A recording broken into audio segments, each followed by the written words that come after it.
ඒ දේශපාලන රීති රෙගුලාසි විවස්ථා අනපන පුස්තකාලවල අධ්‍යයනයට හොඳයි මහ පොළොවට වඩා. දේශපාලනයමයි වෙනස් වෙන්නේ. ඒ වෙලේ දේශපාලනයක් තිබෙනවා. මයික පසු කියන්නේ. එතුමා මේ අද කරන්න හදන එක වරුණ 2022 මාර්තු 23 වෙනිදා අනුගේකොට රැස්වීමේදීම කිව්වා.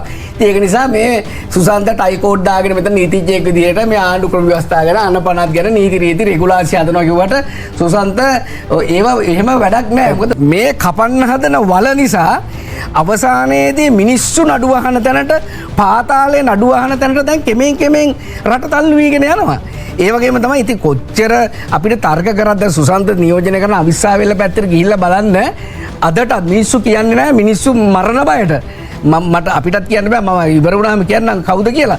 අදටත් මිනිස්සු මේ මාස්පත කප්පන් ගෙවනවා. ඒක තමයි මේක කියන්නේ තනි පුද්ගලයෙකුට කියලා. ආණ්ඩුව මේ විනිසුරුවරුන්ට දෙන ටොපියෝක තමයි. ඒක විනිසුරු කවුරුත් ඉල්ලලා නැහැනේ. 212 මයිස්ත්‍රාත්වරු සහ දිස්ත්‍රික් විනිශ්චයකාරවරුන්ගෙන් 65 දෙනෙක් ඇවිල්ලා ඒක මතිකව තීරණය කරනවා ඒගොල්ලෝ විරුද්ධයි කියලා. අනිවාර්යයෙන් මේක මේ ආණ්ඩුවේ අවසානය කියන එකත් මම කියනවා. මොකද හේතුව ජනතා පරමාධිපත්‍ය මේ උපරිම අධිකරණයටත් වඩා උඩින් තියෙන අධිකරණයට වඩා උඩින් තියෙන. ඒක නිසා ජනතාව මේ වෙලාවේ නඩු අහන්න පටන් ගත්තොත් ඒක කොහෙන් කෙලවරේද කියන එක කියන්නේ. ඒ වගේම ජූලි 9 වෙනිදා තමයි ලාල්කාන්ත මැතිතුමාලා ඇවිල්ලා පාර්ලිමේන්තුව වට කරලා මේ ගේම මෙතන ඉවර කරනවා කියලා කිව්විත්. ඒක නිසා අර ඒක සම්බන්ධයක් තියෙන. ඒ කන්ටිනියුේෂන් එක තමයි දිගට මෙන්නේ. ඒක නිසා ඒක වර්ගලයෙන් ඉවර වුණා කියලා කියන්න බෑ නේද? මොකද හේතුව ඒක දිගටම එනවා. මොකද ලාල්කාන්ත පාර්ලිමේන්තුව වට කරන්න ආවෙත් ඒකට. ඇත්තටම ඔය මොන ආලවට්ටම් දැම්මත් කතන්දර සුරංගනා කතා කිව්වත් මේ ඇවිල්ලා චතුර යන්නේ අර ආණ්ඩුවේ ඇමතිවරු නිතරම කියන කතාවනේ මේ රාජ්‍ය බලය ඇල්ලීම කියන එක. එතකොට මේ ජනයා තාම තේරෙන්නේ නැහැ. ජනයාට සාමාන්‍යයෙන් තේරෙන සංවේදීකරණ බඩු මිල, පෙට්‍රල් මිල, ඒ වගේ එදිනෙදා ජන ජීවිතයට සම්බන්ධ නිතරම ජන ජීවිතයට සම්බන්ධ වෙන ටක් ගාලා ජනයාට සෙන්ස් වෙනවා, තේරෙනවා, දැනෙනවා. හැබැයි මේක ඊට වඩා එහාට ගිය එකක්. මේක දැනෙන්නේ ටිකක් කල් යනකොට දැනෙන්නේ. ඒතර තැපෑලෙන් අර මේ ඡන්දෙ දීලා 2024 දැන් හම්බ වෙනවා වගේ එකක් තමයි ඊටත් එහා එකක් තමයි මේ හම්බ වෙන්නේ. මොකද හේතුව දැන් කැලෙන්න ආපු මානවයා ශ්‍රමය භාෂාව සහ නීතියේ පාලනය මගින් ඒ අර ගෝත්‍රික භවින් මිදිලා ශිෂ්ට සම්පන්න සමාජයක් නිර්මාණය කරගත්තා. ඒ වගේම චතුර දැන් සාධාරණ සමාජයක පදනම දිනු සමාජය පවතින්නේ මේ තිරිසන් බලය මත නෙවෙයි. එතකොට ආගමික ආචාර ධර්ම ඒ වගේම පන්සල්වල පල්ලිවල කෝවිල්වල ආගමික නායකයෝ කියන කාරණා ඒ දෙන දේශනා ඒ වගේම නීතිය ආධිපත්‍ය ගැන ඒ වගේ මානව ගෞරවය මත තමයි ඒ සාධාරණ සමාජයක පදනම තියෙන්නේ. හැබැයි බොරු කියලා වෛරය වපුරලා අවිශ්වාසය ගොඩනගලා ජනයා අතර මේ බලයක් ගත්තට පස්සේ ඒ බලය පවත්වාගෙන යාම කියන එක ලොකු අභියෝගයක්. මොකද ඇත්ත කියලා බලය ගන්න එකයි බොරු කියලා බලය ගන්න එකයි දෙකක්. එතකොට දැන් ඒකෙම හොඳම කතාව අද මට කියනවා පොළොන්නරුවේ අනුරාධපුරේ අපේ බැච්මේට්ස්ලා ඒගොල්ලෝ බස් අරන් එහෙට එනවා කියලා මේ නීතිඥ සංගමේ රැස්වීමට. ඒ කට්ටියම මට 2024 සැප්තැම්බර් මාසේ 7 වෙනිදා ටාජ් සමුද්‍ර හෝටලයටත් ආවා. ඒ ආවේ නීතිය සාධාරණත්වයේ කතාව අහන එතකොට ජනාධිපති අපේක්ෂකතුමා අනුර මහත්තයාගේ නීතිය සාධාරණත්වය අධිකරණයේ ස්වාධීනත්වය ගැන ලොකු දේශනයක්. අද මම බැලුවා ඒ ගොඩාක් ඒ දේශනා මේ හොඳ කතා තියෙනවා. එතකොට එහෙම ලොකු ෆැන්ටසි එකක් හදාගෙන ලොකු මේ හිතේ ලොකු මේ යහපත් හදවත් මේ අදහසක් හදාගෙන මිනිස්සු විශාල විදියට ආවා. අන්තිමේදී ටාජ් සමුද්‍ර හෝටලේ ඉඩක් නැතුව එළියේ හිටියා. හැබැයි ඒ පිරිසම දැන් හෙටත් එනවනම් මාස අවුරුදු 2ක් ඇතුළත ඒ අයම මට කියනවා. මොකද අපිත් එක්ක කතා කරගෙන දැන් සමහර අය අපි ෆෝන් බ්ලොක් කරලා තිබුණා. නම්බරත් බ්ලොක් කළා. ඉතින් එච්චර ආකර්ෂණය වෙලා පිස්සු හැදිලා හිටියේ. හැබැයි අවසානයේදී අපි දැන් ඔය පැත්තේ ඔය පුටු දෙකේ වාඩි වෙලා අපි මේක අද කතා කරන මේ විනිසුරංගේ කාලෙදී කරන එක අද ජාතික ජනබලවේගයේ ජනතා විමුක්ති පෙරමුණ මාලිමාවේ පිරිස් අද ඔබ මවාගන්නව කොහොමද අද එහෙමනම් කතා කරන්න කියලා ඒක නිසා අපි මේ දෙපැත්තට බෙදලා මේක කතා කරන එක නෙමෙයි. අපි දෙගොල්ලොන්ටම තරක ඉදිරිපත් කරන්න පුළුවන් වෙයි. හැබැයි මේ ලොකු වලක් කපලා මේ වලට දාලා තමන්ගේ මේ රාජ්‍ය බලය අල්ලීමේ ව්‍යාපෘතිය ඉදිරිපත් කරන වෙලාවේ අද වෙනකොට මේ නීතිය ආධිපත්‍ය බලවත් විදිහට බිඳ වැටිලා. ඒක මම නෙමෙයි කියන්නේ ජනාධිපතිතුමා ජූනි 25 වෙනිදා පාර්ලිමේන්තුවට ඇවිල්ලා කියන්නේ.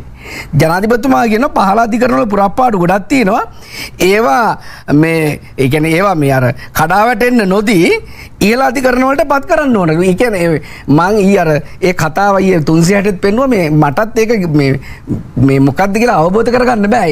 ඒක අග්‍රවිනිශ්චයකාරතුමා යොපු මේ තොරතුරක් මත තමයි ජනාධිපතිතුමා කතා කරන්නේ. නමුත් ජනාධිපතිතුමා සාමාන්‍ය පාර්ලිමේන්තුවට එන්න බොරු කියන්නේ කියන අදහසින් මම විශ්වාස කරනවා මේ වගේ කීර්තිමත් ඒ වගේම අත්දැකීම් තියෙන ජේෂ්ඨ ශ්‍රේෂ්ඨ අගවිනිසුරුතුමෙක් ඒ වගේ එකක් කියලා කියන්නේ නැහැ කියන එක මේ ජනාධිපතිවරයාට. මොකද මේ වන විට ඉතා පැහැදිලිවම පේනවා මේ රාජ්‍ය අල්ලීමේ වැඩපිළිවෙලේදී පොලිසිය ඒ වගේම අල්ලස් දූෂණ විමර්ශන කොමිෂන් සභාව වගේ ආයතනත් අද බලවත් තැනකට බිත්තියට හේතු කරලා මේ නීතියේ දෙවගනට ආණ්ඩුවේ අයට නීතිය ක්‍රියාත්මක කිරීමයි විරුද්ධ පක්ෂ නීතිය ක්‍රියාත්මක කිරීමයි කියන දෙකක් විදිහට අපිට පේන්න පටන් ගන්න තියෙනවා. මොකද ඒක අපි හෘද සාක්ෂියට එකඟව කතා කරොත් මේ මිතුමල්ලාට තර්ක තියේ ඒ සම්බන්ධයෙන් අපි කැමති හොරු අල්ලන එක වැරදි කාරියන්ට දඩුවම් දෙන එක නීතිය සාධාරණ සැමට ක්‍රියාත්මක කරන එක අපි සතුටුයි අපි කැමති ඒකට අපේ ආශිර්වාදය තියෙනවා.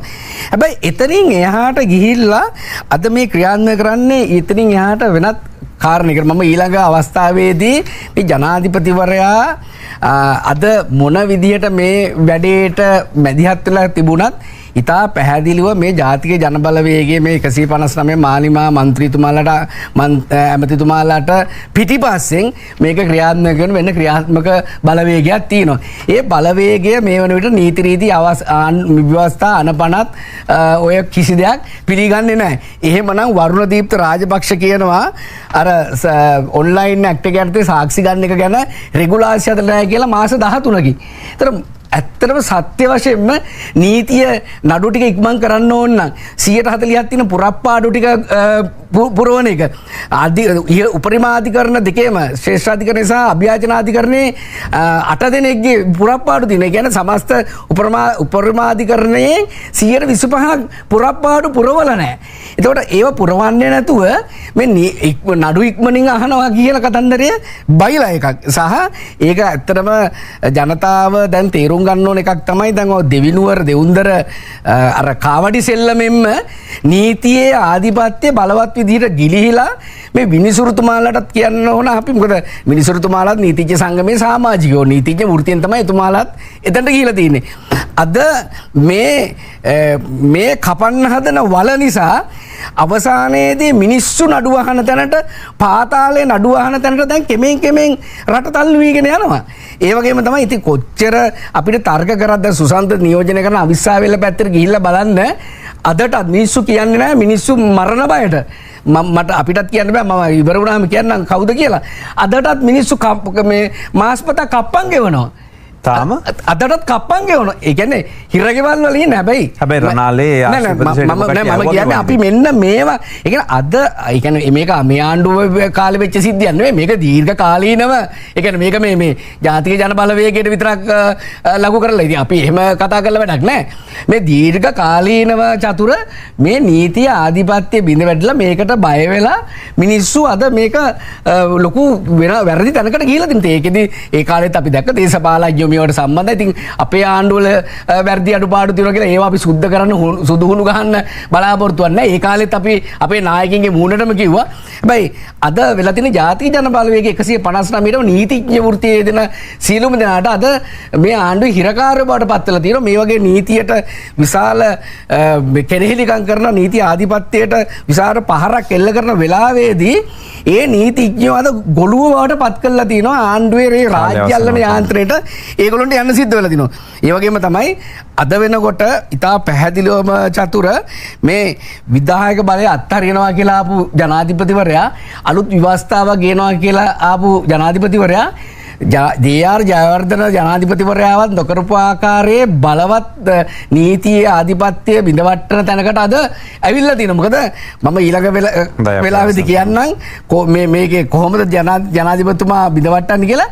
ජනාධිපතිතුමා පැහැදිලිවම ව්‍යවස්ථා නීති රීති රෙගුලාසි පිළිගන්නේ නැහැ. දැන් සුසාන්ත නීතිඥයෙක් විදිහට ඒවා ඕගොල්ලෝ අලුත් නීති ගේනවා අරමේවා ගේනවා කියලා කිව්වට මේ මාලිමාවේ මේ JVP එකේ ඒ මූලිකව ටික කවුරුත් මේ නීතිය ව්‍යවස්ථා පිළිගන්න කට්ටිය නෙමෙයි. වැරද්දක් කරලා තියෙනවා නම් ඒ වෙනුවෙන් ඒ නීතිය ඒ ක්‍රියාත්මක වෙනවා නම් ඒකේ ප්‍රශ්නයක් නැහැ. මොකද ඒක අපි පුරවැසියෝ විදිහට ඒක ගැටලුවක් නැහැ මේ චතුර. නමුත් ඔන්න ඕක තමයි අද නිකන් ජනප්‍රිය කතාව. ඒ කියන්නේ දැන් ආණ්ඩු පක්ෂයේ කාටවත් නඩු නැහැ, වැරදි කළා නැහැ. ඒගොල්ලෝ හරිම හොඳයි. ඒගොල්ලෝ නීතියේ දෙවකටත් හොඳට සලකනවා. එහෙම ප්‍රශ්නයක් නැහැ. විපක්ෂයට තමයි ඔක්කොම නඩු ටික තියෙන්නේ කියන එක මතනේ ඒගොල්ලෝ වැඩ කරන්නේ. හැබැයි දැන් කරලියේ තියෙන නිශ්චිතම ඉලක්කගතම ප්‍රශ්නය තමයි එක් පුද්ගලයෙක් ඉලක්ක කරගෙන මේ ව්‍යවස්ථා 22 වෙනි සංශෝධනය කියනවා කියන එක. ඒක ඍජු කාරණාව ඒක. එතකොට ඒක පොඩ්ඩක් පැහැදිලි කරන්න. මගේ වෙලාව පැහැදිලි කරන්න. එතකොට අද ඒ කියන්නේ දැන් මාධ්‍යවල සමාජ මාධ්‍යවල තියෙන්නේ වර්තමාන අග්‍රවිනිශ්චකාරතුමාගේ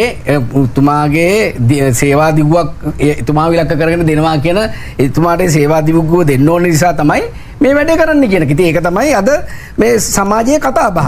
එතකොට එතකොට ඊළඟ එක තමයි දැන් මේ සුසන්තලා ආවේ චතුර 1978 ආණ්ඩුක්‍රම ව්‍යවස්ථාව වෙනුවට අලුත් ව්‍යවස්ථාවක් ගේනවා කියලා.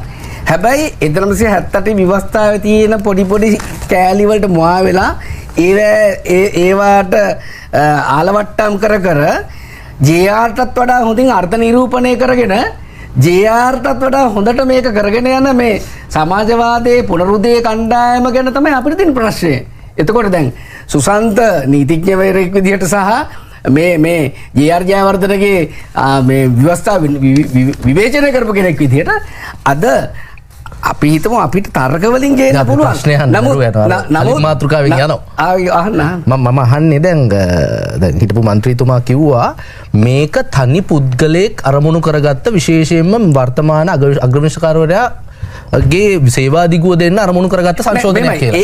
එතකොට මගේ ප්‍රශ්නේ තමයි ආණ්ඩුක්‍රම ව්‍යවස්ථාවට සංශෝධනයක් ගෙනහැල්ලා. ඒ වගේම අධිකරණ සංවිධාන පනතට සංශෝධනයක් ගෙනහැල්ලා. සමස්ත විනිසුරුවරුන්ගේ විශ්‍රාම ගැනීමේ වයස වැඩි වෙනකොට කොහොමද නීතිඥවරයෙක් මේක කියන්නේ තනි පුද්ගලයෙකුට කියලා? ආණ්ඩුව මේ විනිසුරුවරුන්ට දෙන ටොපියෝක තමයි. ඒ විනිසුරු කවුරුත් ඉල්ලලා නැහැනේ.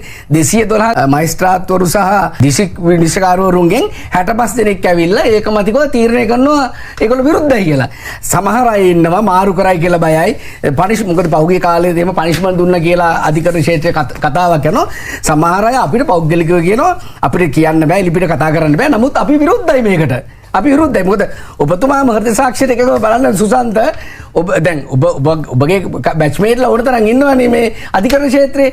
එතකොට සමහර මිනිස්සු ඇවිල්ලා එළියට කියන්නේ නැහැ සුසන්ත. ඉතින් මේකද සමහර අය බයයි මාරු කරයි කියලා බයයි පනිෂ්මන්ට් දෙන්න කියලා බයයි. එහෙම එකක් තියෙනවා. ඉතින් ඒක නිසා එහෙම පෞරුෂයක් තියෙන පිරිසක් ඇවිල්ලා ඒගොල්ලෝ විරුද්ධතාවය කිව්වා. මට පොඩ්ඩක් ඉන්න දැන් මේ දැන් පාස්ටර් උත්තර දුන්නානේ. එතකොට මම ඒක හරහා පැන නගින ප්‍රශ්නයක්. ඒ කියන්නේ දැන් ඔබතුමා කිව්වනේ ඔබතුමාට පෞද්ගලිකව කතා කරනවා කියලා. ඒ කියන්නේ ඔබතුමාට කවුරු හරි කතා කරලා තියෙනවද සාධාරණ හේතුවක් රහිතව? මාරු වීමක් හරි අත්හිටුවීමක් හරි ලැබිච්ච සාධාරණ හේතු මම කියන්නම්. මොකද මට බාධා කරන්න බෑ සාධාරණ හේතු කියන්න. එතකොට ඊළඟ එක තමයි මේ චතුර දැන් මේ මොනවා කිව්වත් මම අර මේ අපේ හොඳ මේ විවරණයක් කරා මේ වරුණ. ඒ වරුණ කියපු ඔය ජාත්‍යන්තර කාරණාත් එක්ක මෙන්න මේක ඇහුවාම තේරෙයි අපිට.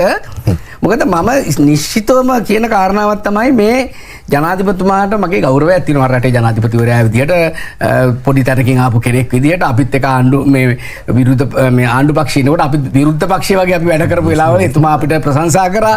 එතකොට එතුමා කෙලින්ම මේ අද මේ රාජ්‍ය බලය අල්ලන එක විවස්ථාන පනත් නීති රීති ඕනේ නැහැ කියන එක පැහැදිලිව කියලා තියෙනවා. ඒක නිසා දැන් ජනාධිපතිතුමා පැහැදිලිව කියලා තියෙනවා. හරිද? එතකොට මම මේක දාලා පෙන්නන්නකෝ. සාමාන්‍යයෙන් ආණ්ඩු කුමාරු වෙන්නේ ඡන්දවලදී. ඔව් බැලුමට ජනාධිපති ඡන්දෙට තව අවුරුදු දෙකමාරකට වඩා වැඩි කාලයක් තියෙනවා. විවස්ථාවන් මහා ඡන්දෙට සාමාන්‍යයෙන් අවුරුදු 3ක විතර කාලයක් තියෙනවා. ඒ විවස්ථාවට ලෝකේ හැමතැනම ඔප්පු කරලා දෙන මොකද්ද? දේශපාලනයක් මතුවෙනවා. විවස්ථා රීති රෙගුලාසි ඉක්මවන දේශපාලනයක් මතුවෙනවා. ඒක තමයි වැදගත්. දේශපාලනයක් මතුවෙනවා. ඒ දේශපාලන රීති රෙගුලාසි විවස්ථා අනපන පුස්තකාලවල අධ්‍යයනයට හොඳයි මහ පොළොවට වඩා. දේශපාලනයමයි වෙනස් වෙන්නේ. ඒ දේශපාලනයක් තිබෙනවා. මයික පසු කියන දැන් ඉතින් අපි කතා එහෙම දේශපාලනයක් කරලා නැහැ. නෑ ඉන්න කියලා ඔය ක්‍රමයට තමයි වර්ණ මහත්තයලා ආණ්ඩුවේ දුරන්නේ. නෑ කලබල වෙන්න එපා. දැන් ජනාධිපතිතුමා පැහැදිලි අපිට ජනාධිපතිතුමා ගැන එහෙම විවේචනයක් කරන්න ඕනේ නෑ. එතුමා මේ අද කරන්න හදන එක වරුණ 2022 මාර්තු 23 වෙනිදා අනුගේකොට රැස්වීමේදීම කිව්වා.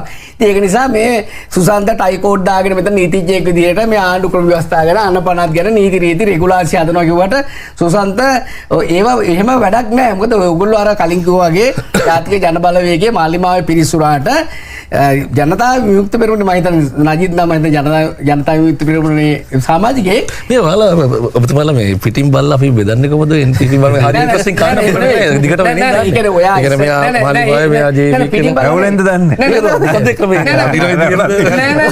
ඕට් එක දාගෙන ඉන්න ඩබල් පොකට් දාගෙන එන්ටිපි කළා නජිත්ව ජීවිත කරද්දි නෑ එහෙම බෙදන්නේ කියන්නේ නජිත් ඉතිහාසික දේශපාලනයක් කරා මේ ශිෂ්‍ය දේශපාලනයක් කරා ඒකත් එක්ක තමයි ඒ ඔබතුමා දන්න ප්‍රමාණය මම විශ්වවිද්‍යාලේ මොනවද කරේ කියලා ඔබතුමා දන්නේ නැහැ මම අපිට සම්බන්ධයක් නැහැ නේ. නමුත් මම කියන ඔබතුමාව අපි දැක්කේ ජාතික ජන බලවේග වේදිකාවේ. ඒක නිසා හරි ඕගොල්ලෝ JVP මනං එහෙම අවුලන්නේ එහෙනම් හොඳයි. වැඩි මේකේ මාලිමාව නොවි JVP නම්. මොකද මාලිමාවේ කට්ටියට ජනාධිපතිතුමාගේ PP මොකද පාපිසි පොල්ලෙලි කියලානේ. ඔබතුමාලා ඔරිජිනල් JVP කාරයෝ නම් ඒක නම් මගේ රෙස්පෙක්ට් එකක් තියෙනවා. මගේ තාත්තා JVP කාරයෙක්. හරි එතකොට තාත නෑ ජීවිතුන් අතර. එතකොට මම කියන්නේ අපි ඔරිජිනල් JVP කාරයෝ ගැන මම කතා කරන්නේ. එතකොට මේ චතුර මෙන්න මෙහෙම ප්‍රශ්නයක් තියෙනවා. දැන් අපි මේ සාකච්ඡාවේ මතුවට මේ ආයු කාලය වැඩි වෙලා කියලා. එහෙම ආයු කාලය වැඩි වෙලා නම් ඇත්තටම ඒකට තියෙන්නේ සමස්තයක් විදියට රාජ්‍ය සේවයේ විශ්ලේෂණයක් කරලා ඒ කියන්නේ අධ්‍යයනයක් කරලා ඒකට විසඳුමක් දෙනවා ඇරෙන්න කඩිමුඩියේ මේ උපරිමාධිකරණයේ විනිසුරුන්ව ඉලක්ක කරගෙන මේක කළා. පස්සේ අවසානයේ අනිත් සමස්ත විනිසුරුන්ට මේක විනිසුරු එපා කියත් විනිසුරු දුවනවා. අනේ අපිට එපා සේවාදිකු අපිට එපා අඬ දුවන්නේ. ඉතින් මේ පළාතක එන්නේ නැහැ කියලා දෙන්න එපා කියලා. ඒක උපරිමාධිකරණ විනිසුරුන්ට විතරයි කියලා විපක්ෂ කිව්වේ අපි නේද? හරිද? එතකොට නෑ ඔයගොල්ලෝ දැන් පස්සේ channel එක මාරු අපි කොහෙවත් කියන්නේ හරි කමන්නේ එතකොට නෑ ඉතින් මේ අර ගොල්ලෝ එපා කියනවනේ. ඊළඟ එක තමයි චතුර දැන් මෙතන අර බුද්ධි ගලණය ගැන දැන් මම දැක්ක ඔය සමහර ආණ්ඩුවේ මැති ඇමතුරු ඒ ගැනත් කියනවා. අපි දන්න විදිහට නම් කිසිම විනිශ්චයකාරවරයෙක් රට අතරලා ගිහලා නැහැ.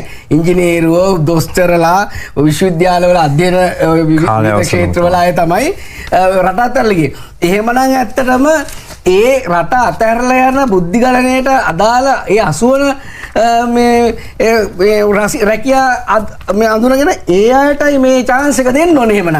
එහෙම නැතු රටේ සංවර්ධනයට අද වෙනකොට රටේ සංවර්ධනයට ලොකු ප්‍රශ්නයක් මේ ඒ වගේ වෘත්තිකව අහිමි වෙන එක. ඒතර මේක බලපාලා නැහැ මේ විනිසුරුවන්ට. ඒ වගේම තමයි දැන් නඩු කොට ගහිලා තියෙනවා කියන එක ගැන මාර ලොජික් එක මට තේරෙන්නේ නැහැ කොහොමද මේ පුනරුද්ධ ලොජික් එක හදලා තියෙන්නේ කියලා. දැන් අපේ නජිත්ම කිව්වා මහාධිකරණ වල ගොඩාක් නඩු කොට ගහලා කියලා. ඔව් ඇත්ත. මොකද කමර්ෂල් හයි කෝට් එකේ විතර නඩු 10000ක් විතර තියෙනවා. ඉතින් ඒවට විසඳුම් දෙන්න නම් මේ මොකද්ද මේ මිනිස්කාරවරුන්ගේ අවුරුදු දෙකක් දික් කිරීමෙන් වෙන්නේ. ඒකට වෙන්න ඕන ඒ තාක්ෂණය ගේන්න ඕන, පහසුකම් ගේන්න ඕන, අර 140ක් මේ තියෙන කාඩර් එක පුරවන්න ඕන. ඒ වගේ දේවල් අරන්න එතනින් එහාට අපිට පේන්නේ නැහැ ආණ්ඩුව හොඳ තර්කයක් මේකට ගේනවා කියලා. මොකද තමන් මේ වෙලාවේදී රාජ්‍ය බලය අල්ලන්න රාජ්‍ය අල්ලන්න අර මම කලින් කිව්වා වගේ බ්‍රයිබරි එකයි අපරාධ පරීක්ෂා දෙපාර්තමේන්තුව වගේ ආයතන දැන් තමන්ගේ ග්‍රහණයට හසු කරගෙන ඉන්නවා. ඒ ආයතන වලින් ඉදිරිපත් කරන විමර්ශන වලදී දැන් අර පහළ අධිකරණවල දෙන්න තීන්දුව ඉහළ අධිකරණවලදී වෙනස් වුණොත් ඒ වෙනස් වීම පිළිබඳව ආණ්ඩු මොකද රාජ්‍ය බලය අල්ලන්න නම් ඒවා එහෙම වෙනස් වෙන්න බෑ. මිනිසුන්ට අනීතිකව යම් බලපෑම් කළා, විනිසුරන්ට බලපෑම් කළා, ඒ වගේ කාරණාවලට යන්න ඉඩ තියෙනවා. මොකද මේ වෙලාවේදී දැන් මේක විනිසුරන් එපා කියද්දිත් විනිසුරන් එපා කියද්දිත් මෙහෙම මේ වගේ දෙයක් දෙනවා කියලා මේක අල්ලසක් ඇත්තටම නිල නොවන විදිහට අල්ලසක් දෙන්නේ. ඒ වගේම තමයි විශේෂයෙන්ම මේ ක්ෂේත්‍රයෙන් ඉල්ලීම් ආවා කියන එක ගැන පිළිගන්න බෑ. මොකද මේ වෙන විට අපි දන්න විදිහට නම් විශාල විදිහට මේ විනිශ්චයකාරවරු මේ සම්බන්ධයෙන් තමන්ගේ විරුද්ධතාවය අප්‍රසාදය පළ කරනවා. ඒ වගේම තමයි ඉතින් මම විශේෂයෙන්ම කියන්නේ මම විශ්වාස කරනවා ජනාධිපතිවරයා මොකද අද රට අනුරට දීලා තියෙන්නේ මිනිස්සු රට වෙන කාටවත් දුන්නේ නැහැ රට අනුරට දුන්නේ. එහෙමනම් ජනාධිපතිවරයා මීට වඩා පුළුල්ව මේ ලෝකේ මේ ලංකාවේ විතර මේ ලෝකයේ තියෙන උදාහරණත් අරගෙන තමන්ට මේ කරන්න යන වැඩේ සාධාරණද යුක්තිසාගතද කියලා හෘද සාක්ෂියට එකව බලන්න ඕන. මොකද මේ කාරණාව මම විශ්වාස කරනවා චතුර මම මේ ආණ්ඩුව මේක කළොත් අනිවාර්යයෙන් මේක මේ ආණ්ඩුවේ අවසානය කියන එකත් මම කියනවා. මොකද හේතුව ජනතා පරමාධිපත්‍ය මේ උපරිම අධිකරණ වලට වඩා උඩින් තියෙන අධිකරණයට වඩා උඩින් තියෙන. ඒක නිසා ජනතාව මේ වෙලාවේ නඩු අහන්න පටන් ගත්තොත් ඒක කොහෙන් කෙලවරේද කියන එක කියන්නේ. අර නජිත් කියන්නේ නැතුව මේ 2022 අරගලයට කලින් කියලා අර මේ ප්‍රකාශය. නමුත් 2022 මාර්තු මාසේ 23 වෙනිදා තමයි චතුර ඒක කිව්වේ. ඊට පස්සේ 2023 මාර්තු 31 තමයි ගෝඨාභය රාජපක්ෂ මැතිතුමාගේ ගෙදරට ප්‍රහාරය එල්ල කරේ. ඒ වගේම ජූලි 9 වෙනිදා තමයි ලාල්කාන්ත මැතිතුමාලා ඇවිල්ලා පාර්ලිමේන්තුව වට කරලා මේ ගේම මෙතන ඉවර කරනවා කියලා කිව්විත්. ඒක නිසා අර ඒක සම්බන්ධයක් තියෙන එක ඒ කන්ටිනියුේෂන් එක තමයි දිගට මෙන්නේ. ඒක නිසා ඒක අරගලයෙන් ඉවර වුණා කියලා කියන්න බෑ නජිත්. මොකද හේතුව ඒක දිගටම එනවා. මොකද ලාල්කාන්ත පාර්ලිමේන්තුව වට කරන්න ආවෙත් ඒකට. ඒ වගේම තමයි අර මේ වරුණ කිව්වා වගේ මේ JR ගේ කතන්දරේ නෙමෙයි JR ගේ ගමන නෙමෙයි මේ යන්නේ. JR ගේ ගමන JR වත් මෙහෙම ගියේ නෑ මේ චතුර. මොකද JR උනත් මීට වඩා මේ ඇහුම්කන් දීම් සිද්ධ කරා. ඒ වගේම තමයි විශේෂයෙන්ම දැන් අර මේ සුසන්ත කිව්වේ කමිටු ව්‍යවස්ථා සංශෝධන කමිටු. අපි කැමති ඔය ඔක්කොම ටික අරගෙන අපි කතා කරමු. මොකද වරුණ කියන්නේ ඒ ඔක්කොම ව්‍යවස්ථාවක් නේ ව්‍යවස්ථා සංශෝධන. ඔව් ඒ ඔක්කොම සංශෝධන ටික අරගෙන කතා කරලා අපි සාකච්ඡා කරමු. ඒ වගේම තමයි මේ උසස් වීම වසර දෙකක මේ කාලය දික් කිරීම තුළින් උසස් වීම නියත වශයෙන් වසර දෙකක් නවතින. මොකද සාමාන්‍යයෙන් මහේස්ත්‍රාත්වරයෙක් අවුරුදු 15ක් 16ක් වගේ වෙනකොට මහාධිකරණයට යනවා. නමුත් දැන් ඒක 18 19 වගේ තැනකට යනවා. ඒ වගේම තමයි දැන් ඔය නීතිපති දෙපාර්තමේන්තුවට ලොකු chance එකක් පොට්ට chance එකක් හම්බ වෙනවනේ. දැන් අවුරුදු 15 දී සීනියර් ස්ටේට් කවුන්සල් කෙනෙකුට කෙලිම හයි කෝට් යන්න පුළුවන්. ඒකට අර 120ක් විතර මහේස්ත්‍රාත්වරුන්ට තියෙන chance එක තවත් අඩාල වෙනවා. ඒ වගේ තමයි මේ ගොඩ සංවේදී. මොකද අවුරුදු ගාණක් වැඩ කළා මහසිල තමන්ගේ තරුණ කාලේ විශාල කැපකිරීමක් කළා. අවසානයේදී විශ්‍රාම යනකොට නිකන් මේ ශ්‍රේෂ්ඨාධිකරණයට හරි පරිමාධිකරණයට යන්න නැතුව රිටයර් වෙන්න සිද්ධ වෙනවා. නම් ඒක මොනතරම් අපරාධයක්ද? ඒ වගේම තමයි චතුර මේ සිද්ධියෙන් වෙන්නේ අවසානයේදී හොඳ මිනිස්සු දක්ෂ නීතිඥයෝ මේ වෘත්තියට එන්නේ නැතුව යනවා. මොකද ඒගොල්ලෝ බලනවානේ අවුරුදු 25ක් අවුරුදු 20ක් විතර මහේස්ත්‍රාත්කමක ඉන්නවා නම් මේ තුලින් මාර අසාධාරණයනේ. ඒ වගේ දක්ෂ තරුණ නීතිඥයෝ එන්නේ නැහැ. ඒකම තමයි රාජ්‍ය සේවයද මිලියන 1.5 විතර මේ රාජ්‍ය සේවකිනුත් මේක ලොකු අසමතුලිතතාවයක් කියන. මොකද එහෙමනම් බුද්ධිගලනයේදී අර වෛද්‍යවරු ඉංජිනේරු විශ්වවිද්‍යාලයටත් එහෙම යම්කිසි chance එකක් දෙන්න ඕන. ඉතින් ඒක නිසා මේක ලොකු ප්‍රශ්නයකින් තමයි මේ ඉවර කරන්න හදන්නේ. ඒ වගේ තමයි මහජන විශ්වාසී වුණත් ගොඩක් පළදු වෙන. මොකද හේතුව මේ දැන් ස්වාධීන අධිකරණයට මේ පුද්ගලයෝ ඉලක්ක කරගෙන මේ විදිහට වැඩ කිරීම තුළ ජනතාව අතර උනත් ලොකු මේ අවිශ්වාසයක් ඇති වෙනවා. ඒ වගේම තමයි දැන් අද වෙනකොට මේක මහා බරපතල විදිහට නරක තැනකට අවිල්ලා තියෙනවා. මේ සමාජ මාධ්‍ය උනත් මේ ගරු විනිශ්චයකාරතුමාලා ගැන විවිධ තොරතුරු වයස ගැන බර්ත් සර්ටිෆිකේට් ගැන එක කාරණා දාලා ලොකු ප්‍රශ්නයක් ඇති කරලා තියෙනවා. මොකද මම ඒක දන්නේ මම ශ්‍රේෂ්ඨාධිකරණයේ විනිශ්චයකාරවරු මහාධිකරණයේ විනිශ්චයකාරවරුන් මම මේ එතුමන්ලා වෙනුවෙන් නඩු 14 දාපු කෙනෙක් ලංකා නිවුස් ආයතනයේ විරුද්ධව. මොකද මම ඒක නිසා දන්නවා මේ විනිශ්චයකාරවරු මොනතරම් පීඩනයක් ඇති වෙනවද කියලා මේ වගේ සිද්ධි වලදී. ඒ වගේම තමයි චතුර අවසානයේදී මේ ක්‍රියාමාර්ගය අපි හිතනවා ගරු අධිකරණය තමන්ගේම නඩුව අහන වෙලාවේදී ශ්‍රේෂ්ඨාධිකරණය යහපත් විදියට මේ මහජනතාවගෙන් සමාජයෙන් එන මේ විරෝධය සලකලා බලලා ඒ ප්‍රබෙස්සන් වලට සාධනීය සාධාරණ උත්තරයක් දෙයි කියලා එහෙම නොවුනොත් ජනතාව නීතියට අතර අරගෙන නඩුව අහන්න පටන් ගන්නවා.